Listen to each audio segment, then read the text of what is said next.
Mr. Chairman, a dark day for the judiciary in America. Your Yeah. take. No, I mean, Benny, there's no conflict there. Only just hundreds of thousands of dollars a month to the judge's daughter. I mean, from Democrats, important Democrats in the Congress, the same Democrats who went after President Trump for the last, what, now, 7 years. And of course, President Trump, he shouldn't be allowed to comment on this. The guy, I mean, all of this is just ridiculous. But again, it's part of this long escalation is a term I use because I don't know how else to describe it, of what the left, what the Democrats have done, the lawfare they've used against President Trump. Remember, they spied on his campaign in 15, 16. Then it was the Mueller investigation, $30 million, 19 lawyers, 40 FBI agents, found nothing. Then it was impeachment. Then it was they raided his home. Then they named Jack Smith special counsel. Jack Smith indicts in Miami and D.C. And of course, you got Willis in D.C. and Alvin Bragg, the case today up in New York, with this ridiculous case based on, I think, just some total faulty premises. So, I mean, they're trying to turn out what maybe what someone have said is a misdemeanor, maybe. I mean, we don't even know if that's the case, but they're trying to make that a felony. And then, of course, their star witness is going to be Michael Cohen. Yeah. So this is quite fascinating if you actually look at the theory of these charges saying that they're going to interfere in an election. And they did this with Hillary Clinton. Of course, you remember you were one of the people going after Hillary Clinton for all of these years. Benghazi, you can rewind the clock back. But you have this James Comey rule. It's like, whoa, we're not gonna criminally charge candidates who are running for president. That's going to interfere in an election. And we heard about that non-stop in 2016. I mean, non-stop. They did everything. They worked like animals to stop Hillary Clinton from being charged. I'm sure you know so much more than we do because you actually were in the room when that was happening. What's the difference here? No, the big difference is that it's President Trump. He's a Republican. He's a conservative, and the left wants to get him. But take it into just the other kind of you're right. Just look at the classified documents. You got three presidential candidates the last three cycles. You got Clinton, you got Biden, and you have President Trump. Only three individuals on the final ballot have run for president. All three had concerns raised about how they treated and handled classified information, but only one's getting prosecuted, for goodness sake. I mean, look at the Biden. We know the Hillary situation, unsecure server, 30,000 emails destroyed, on and on it goes. But with Joe Biden, Robert Hur just told us a month ago that Joe Biden kept classified information, shared classified information. He told us what the motive was. He said Joe Biden had strong motivations to not follow classified procedures because he was writing a book for which he got paid $8 million. So we have motive, we have the elements of the crime being met, but they don't charge Joe Biden because he's a forgetful old man. Only one who gets charged is President Trump, who, by the way, was the only one who was ever president, who has, where you have the ultimate authority on determining what's classified and what isn't. So, yeah, it just shows this double standard, this lawfare attack against President Trump that, as I said before, continues to escalate. And I'm going to say this, Benny, what's coming next? Because I don't think this case and any of the other cases are going to be the end-all, be-all that the Democrats thought. So what are they going to do next? What's going to be the October surprise in 2024? I don't know, but I know one thing. They always seem to take it to a next level.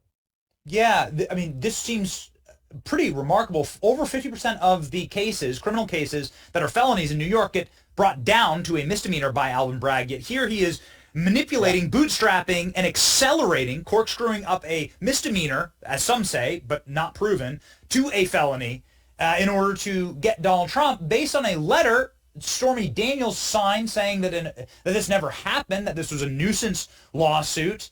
And I failed to see, I failed to see how anybody, and I suppose this is a question for you, since you're in charge of the judiciary, would have any faith in our legal system ever again after actually looking at the evidence laid bare here.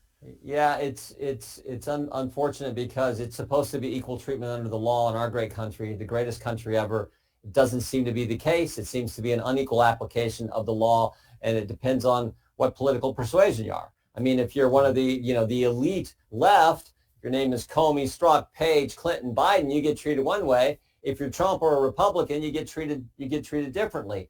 And of course, to take this, even if it is a misdemeanor, which I'm not convinced it is either, But if it is, to elevate it in this campaign finance issue into a felony makes no sense. We've had legal experts talk about this is not a campaign finance issue whatsoever, but that's what they're trying to do. And of course, all the while, you've got rampant crime going on in Manhattan. Maybe Alvin Bragg's office. We did a hearing on this a year ago. We went up there. We had to remember the individual who was attacked in the bodega had to defend himself. We talked. A mom spoke about what happened to her family.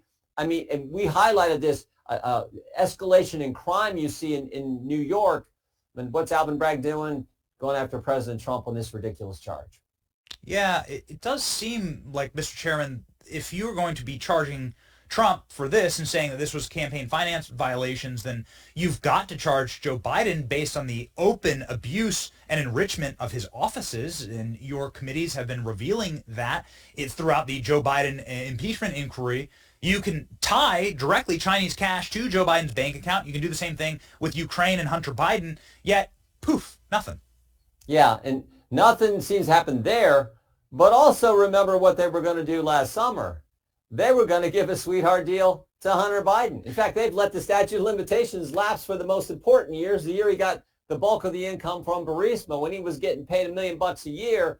Oh, we're not going to even worry about that. And that sweetheart deal they put together, I think they would have got away with it, but for the court in Delaware, the judge there, and maybe most importantly, but for the two brave IRS whistleblowers who came forward and told us all the ways that this investigation didn't follow normal procedure.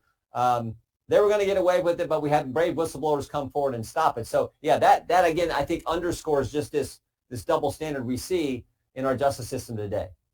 Donald Trump said on Truth Social he'd be happy to run for president from prison. You're very close to Donald Trump. He says he can be the Nelson Mandela of America. Your thoughts on that? Let's hope there's not. Let's hope there's no conviction here. I think it's a ridiculous case. But I do know this. Every time they come after him, his numbers seem to go up. Right now, I think he's tied or ahead in all 7 of the key swing states.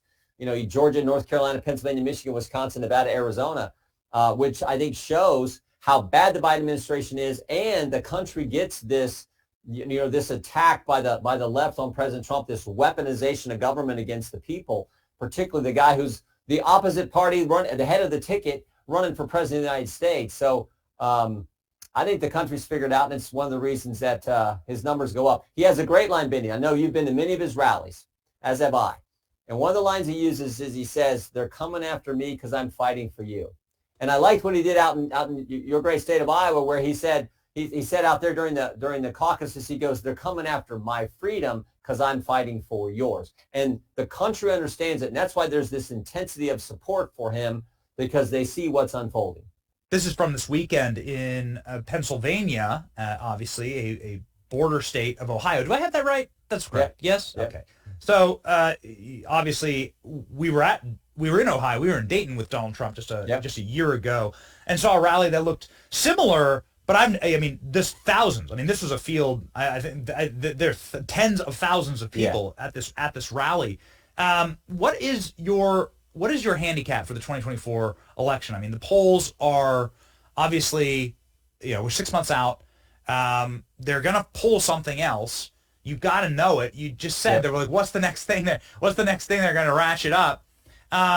Based on your understanding and your communications with the president, what is the strategy going forward?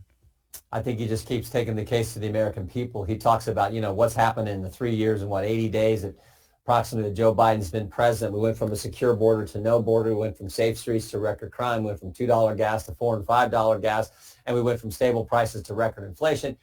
Maybe most importantly, with the terrible things the terrible attacks that have happened to our dearest and best friend Israel, we went from someone in the Oval Office and President Trump who projected strength to Joe Biden. So I think the country sees all that. And then you lay on top of that this weaponization of these agencies against we the people. And the country says, we want President Trump back in there, getting our economy the way it needs to be, helping us with the foreign policy like he did before, and stopping these agencies from coming after the very people they're supposed to serve. I think he's going to win. I feel strong about that because I think the American people have common sense and they see it as well.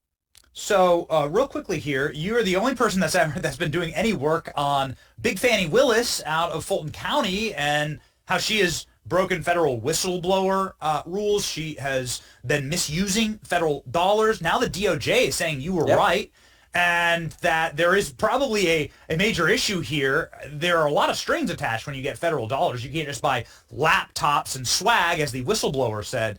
Can you get an update on Fani Willis? Yeah, no, you're exactly right. The DOJ is now looking into it. I don't know what the status of that investigation is, but we just got notice of that a week ago. And of course, we had this whistleblower come talk to us who worked there in the office. And she's like, this young lady who Fani Willis had escorted out of the office after the whistleblower came to Fani Willis and said, hey, they're spending money with federal grant dollars on things I don't think they should be. And the next thing you know, she gets let go. And so she's talked to us about what's happening there. We're going to continue to dig into this. Again, instead of focusing on running your office, putting bad guys away, doing the things you're supposed to do, spending federal dollars in the appropriate manner, Fani Willis has spent her time going after President Trump. And not, of course, not to forget, Nathan Wade came to D.C. on the taxpayer dime and met with, DOJ, January 6th committee, White House counsel, and everything else, it looks like, as all part of this effort to go get President Trump. Again, I think it's going to backfire because I think the country sees through it all. FISA renewal, the vote today.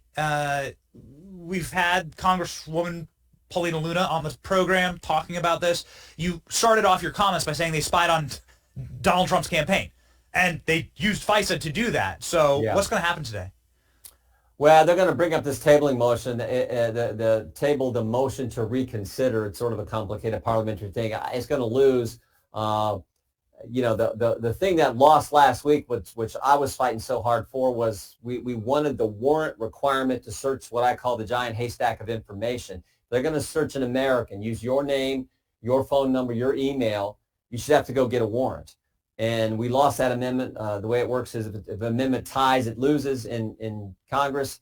You got to get a majority. We lost 212, which was just unbelievable. That, frankly, was in some ways unbelievable, Benny. We got that close because that thing used to get beat much worse than that when we've offered similar amendments in the past. So that was the unfortunate part. But the good news, I always try to look at the positive side, is more and more people understand that what's happened with this FBI, where they queried this database and didn't follow their own rules, there should be a warrant requirement, particularly when you look at the broad sense, where the FBI, said parents at school board meetings need to be investigated. Pro-life Catholics were extremists who retaliated against whistleblowers that came and told us important information. Unfortunately, we lost it. So we gotta see what comes out of the Senate. But I think the procedural vote today is going to lose, unfortunately. That's too bad. It's terrible to hear. Why did Mike Johnson vote like that? It's crazy. I mean, it's just, I don't know. I don't know the guy, right? But it seems like such an obvious common sense thing that Republicans and Democrats and everybody should agree with. I mean, it's our Constitution. It's the Fourth Amendment. Yeah, I know. I wish it would have passed. It doesn't. Yeah. Well, thank you for at the very least. We always love it, Congressman, because you do have always an upbeat to yourself. You're very much a wrestler. Always looking forward. Always looking for the next challenge, and we really appreciate that spirit. Well, you too. You have it too, so thank you. Thanks for all the good work you do. It's good to be with you. Godspeed, Congressman. Thank you.